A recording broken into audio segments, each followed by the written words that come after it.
ओम शांति। 27/5/2025 की मुरली है। मुख्य रूप से बाबा ने कहा, तुम बच्चे स्वर्ग की तरफ मुंह करते, माया तुम्हारा मुंह नर्क की तरफ फेर देती है, अनेक तूफान लाती है। उन्हीं तूफानों को पार करना यही है सूक्ष्म मंजिल। इस मंजिल को पार करने के लिए नष्टो मुहा बनना पड़े। निश्चय और हिम्मत के आधार पर इसे पार कर सकते हो। विकारियों के बीच में रहते निर्विकारी हंस बनना यही है मेहनत। आगे कहा, इस पुरानी दुनिया का अंत है। बाप डायरेक्ट आया है तो एकदम सरेंडर हो जाना है। बाबा, यह सब आपका है। इस युक्ति से पुण्यात्मा बन जाएंगे। मुरली कभी भी मिस नहीं करना है। मुरली में लापरवाह नहीं रहना है।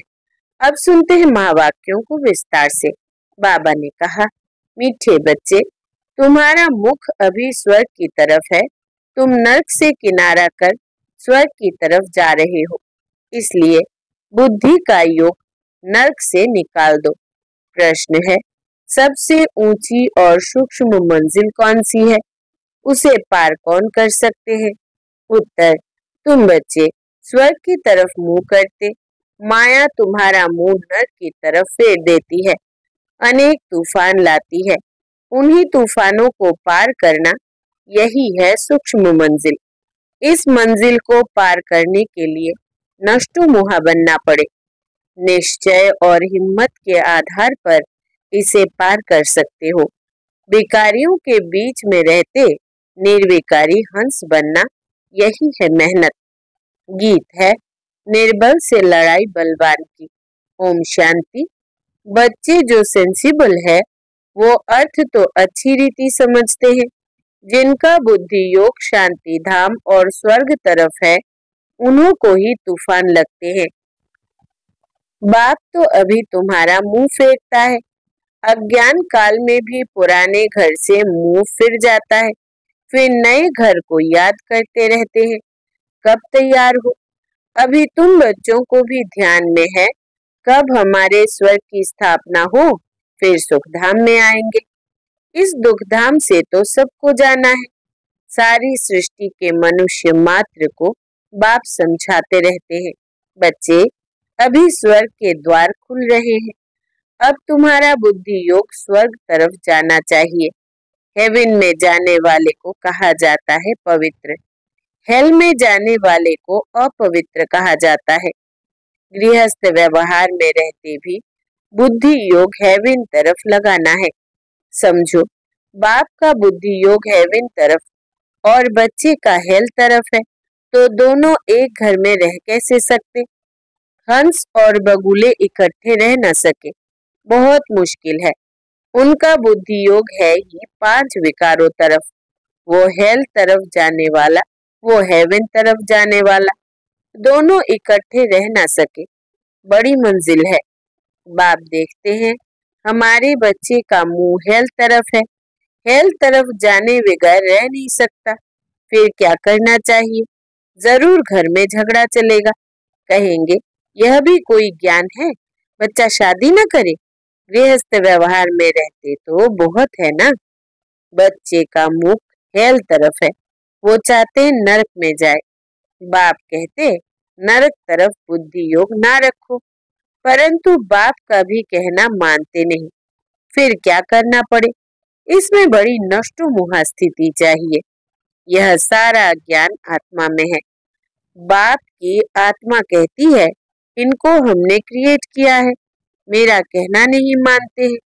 कोई तो ब्राह्मण भी बने हैं, फिर बुद्धि चली जाती है हेल तरफ, तो वो जैसे एकदम रसातल में चले जाएंगे। बच्चों को समझाया गया है, यह है ज्ञान सागर की दरबार। भक्ति मार्ग में इंद्र की दरबार भी गाई जाती है। पुखराज परी, नीलम परी, माणिक परी, बहुत ही नाम रखे हुए हैं, क्योंकि ज्ञान डांस करती है ना। किस्म किस्म की परियां हैं, वो भी पवित्र चाहिए। अगर कोई अपवित्र को ले आए तो दंड पड़ जाएगा। इसमें बहुत ही पावन चाहिए। यह मंजिल बहुत ऊंची है। इसलिए झाड़ जल्दी जल्दी वृद्धि को नहीं पाता है। बाप जो ज्ञान देते हैं उसे कोई जानते नहीं।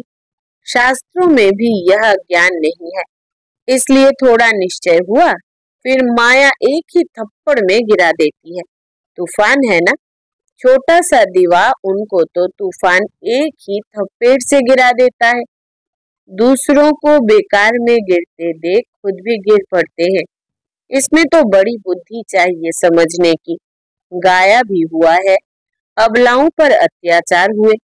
बाप समझाते हैं, बच्चे काम महाशत्रु है, इससे तो तुम्हें बहुत नफरत आनी चाहिए। बाबा बहुत नफरत दिलाते हैं। अभी आगे यह बात नहीं थी, ख्याल तो अभी है ना। द्रौपदी ने पुकारा है, यह अभी की ही बात है। कितना अच्छी रीति समझाया जाता है, फिर भी बुद्धि में बैठता नहीं। यह गोले का चित्र बहुत अच्छा है, गेटवे टू हेवन। इस गोले के चित्र से बहुत अच्छी रीति समझ सकेंगे। सीढ़ी से भी इतना नहीं जितना इनसे समझेंगे। दिन प्रतिदिन करेक्शन भी होती जाती है। बाप कहते हैं, आज तुमको बिल्कुल ही नया डायरेक्शन देता हूँ। पहले से थोड़े ही सब डायरेक्शन मिलते हैं। यह कैसा दुनिया है, इसमें कितना दुख है, कितना बच्चों में मोह रहता है। बच्चा मर जाता है तो एकदम दीवाने हो जाते, अथाह दुख है। ऐसे नहीं कि साहूकार है तो सुखी है। अनेक प्रकार की बीमारियां लगी रहती है, फिर हॉस्पिटल में पड़े रहते हैं। गरीब जनरल वार्ड में पड़े रहते हैं।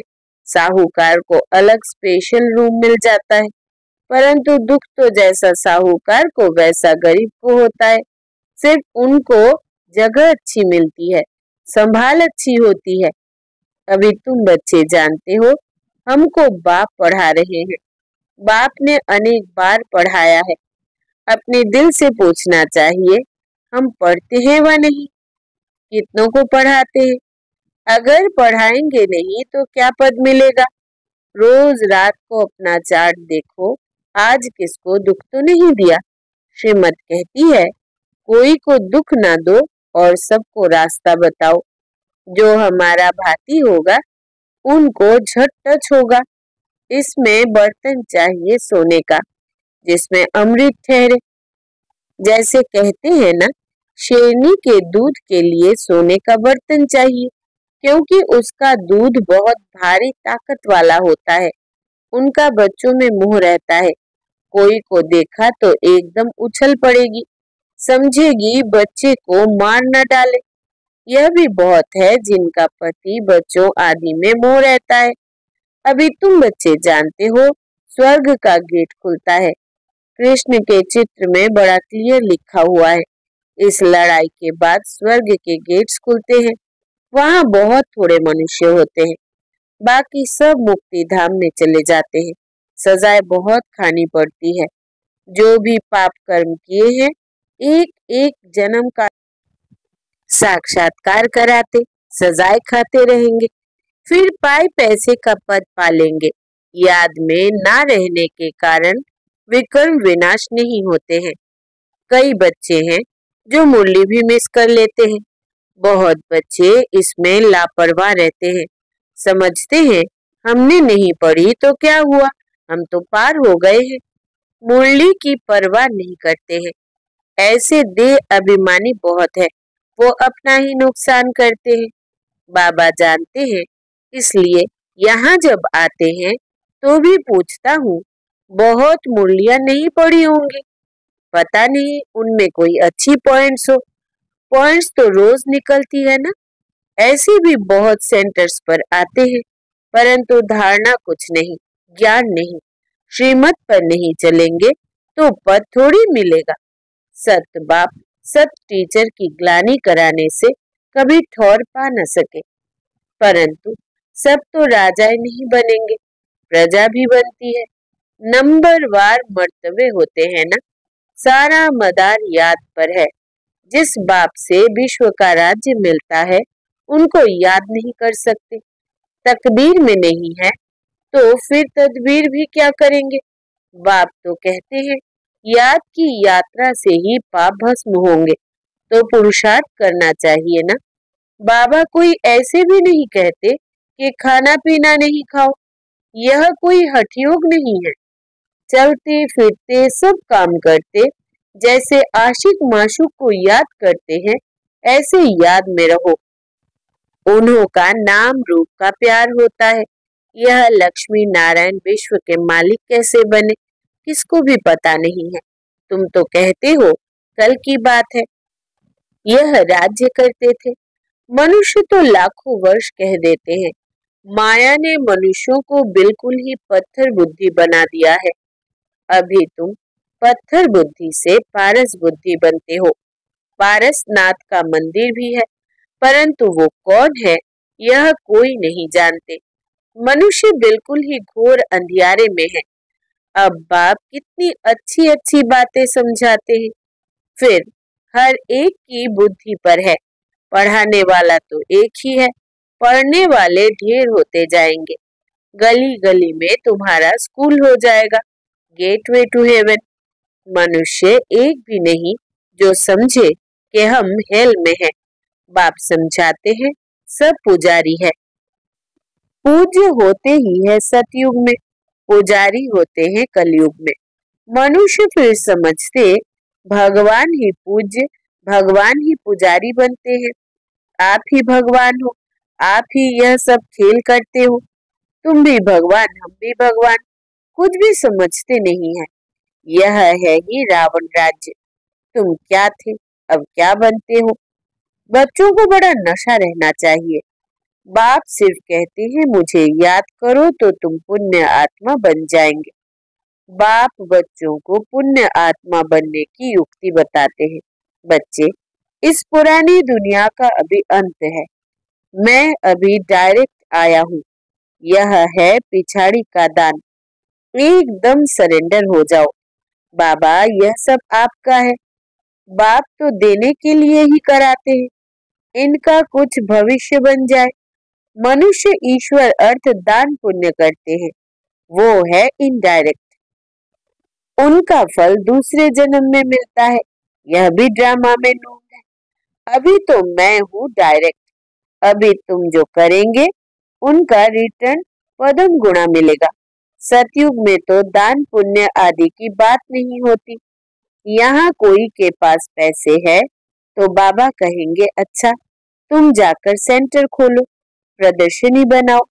गरीब है तो कहेंगे अच्छा अपने घर में ही सिर्फ बोर्ड लगा दो, गेटवे टू हेवन। स्वर्ग और नर्क है ना। अभी हम नर्कवासी है, यह भी कोई समझते नहीं है। अगर स्वर्ग पधारा तो फिर उनको नर्क में क्यों बुलाते हो। स्वर्ग में थोड़ी कोई कहेगा स्वर्ग पधारा। वो तो है ही स्वर्ग में। पुनर्जन्म स्वर्ग में ही मिलता है, यहाँ पुनर्जन्म नर्क में ही मिलता है। यह बातें भी तुम समझा सकते हो। भगवान उवाच मामेकम याद करो, क्योंकि वही पतित पावन है। मुझे याद करो तो तुम पुजारी से पूज्य बन जाएंगे। भल स्वर्ग में सुखी तो सभी होंगे, परंतु नंबरवार मर्तबे होते हैं। बहुत बड़ी मंजिल है। कुमारियों को तो बहुत सर्विस का जोश आना चाहिए। हम भारत को स्वर्ग बनाकर दिखाएंगे। कुमारी वो जो 21 कुल का उद्धार करे, अर्थात 21 जन्म लिए उद्धार कर सकती है। अच्छा, मीठे मीठे सिकिलदे बच्चों प्रति माता पिता बाप दादा का याद प्यार और गुड मॉर्निंग। रूहानी बाप की रूहानी बच्चों को नमस्ते और हम रूहानी बच्चों की रूहानी बाप दादा को याद प्यार, गुड मॉर्निंग और नमस्ते बाबा नमस्ते। धारणा के लिए मुख्य सार। पहला, इस पुरानी दुनिया का अंत है। बाप डायरेक्ट आया है तो एकदम सरेंडर हो जाना है। बाबा यह सब आपका है। इस युक्ति से पुण्य आत्मा बन जाएंगे। दूसरा, मुरली कभी भी मिस नहीं करना है। मुरली में लापरवाह नहीं रहना है। ऐसे नहीं, हमने नहीं पढ़ी तो क्या हुआ, हम तो पार हो गए हैं। नहीं, यह देह अभिमान है। मुरली जरूर पढ़नी है। वरदान है, स्वयं को मोल्ड कर रियल गोल्ड बन हर कार्य में सफल होने वाले स्वपरिवर्तक भव। विस्तार है, जो हर परिस्थिति में स्वयं को परिवर्तन कर स्वपरिवर्तक बनते हैं वो सदा सफल होते हैं। इसलिए स्वयं को बदलने का लक्ष्य रखो। दूसरा बदले तो मैं बदलूं नहीं, दूसरा बदले या ना बदले मुझे बदलना है। हे अर्जुन, मुझे बनना है।